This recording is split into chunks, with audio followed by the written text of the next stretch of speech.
As war rages in the Middle East, Congress is entering its 18th day without a speaker, as several candidates, including our next guest, are throwing their hats in the ring ahead of a ballot vote on Tuesday. GOP Congressman Byron Donalds joins us next. Congressman, thanks for joining us this morning. So what is your pitch to the GOP conference? What are your priorities? My pitch is very simple. First, we got to get back to work immediately. We have to get these appropriation bills done. We must secure our border. If we're going to continue government funding, the border must be secured, and the White House has to realize that and take us seriously.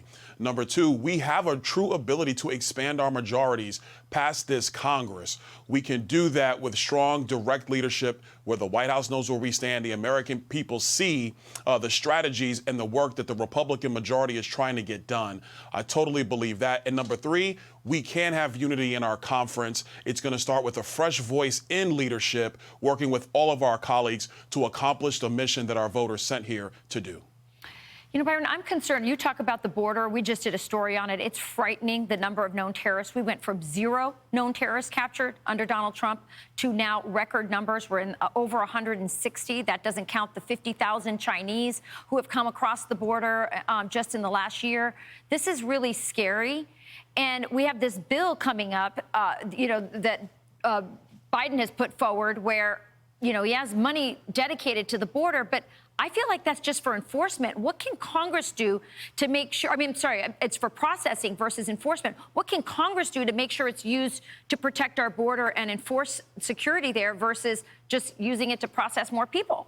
Well, let me be very clear. We don't have a money problem with respect to the southern border. We have a policy problem. The policies were put in place by Joe Biden when he became president of the United States. Those policies have to be reversed. House Republicans have supported the strongest border security package that has ever passed the House of Representatives in H.R. 2. The elements of H.R. 2, frankly, all of it should be implemented immediately by the White House. They can do this tomorrow. So if the White House is going to come and say they want more money, then we're going to say, no, you need to change your policies, because the American people want to be supportive around the globe. We are going to be supportive of Israel, but we must secure our border. It must occur, and it needs to happen immediately. What's your position on more money for Ukraine?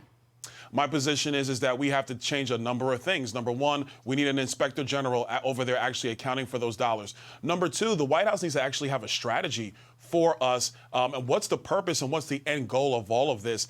All of that has not been clear. And here's the biggest one, Rachel. This money has to be paid for. The White House wants $60 billion. Meanwhile, one of the key elements of their plan with respect to the Green New Deal, estimates are it's going to cost the American people $1 to $2 trillion.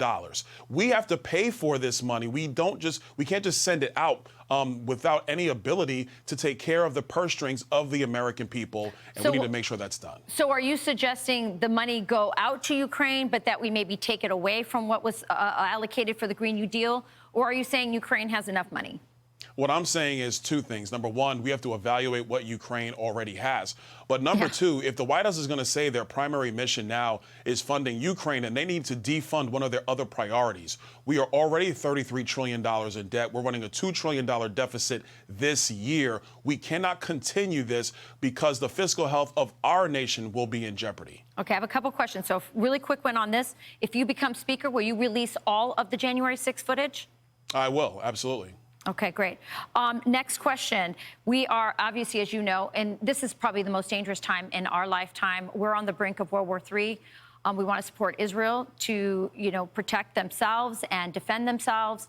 But how do we, and how does Congress, what do you do to make sure that America doesn't get drawn into yet another conflict?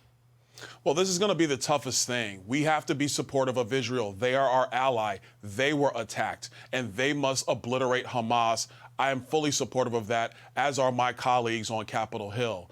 But with respect to being pulled into World War III, something none of us want, this is going to take leadership from Joe Biden. Leadership, by the way, he's not shown to any point at this time. So it starts also with going back to the Iranian sanctions that were under President Trump and having this White House reverse course on some of their desires with Iran, trying to negotiate through the back door. That will be a big step forward to avoiding this global conflict. So, number two, there has to be a strategic vision and goal for what's happening in Ukraine. If you can get those two things accomplished, that'll take us to a much safer place around the globe. I think most of our viewers would agree that we need new leadership. What has this fight among the Republicans in Congress done to potentially damage the presidential election for Republicans?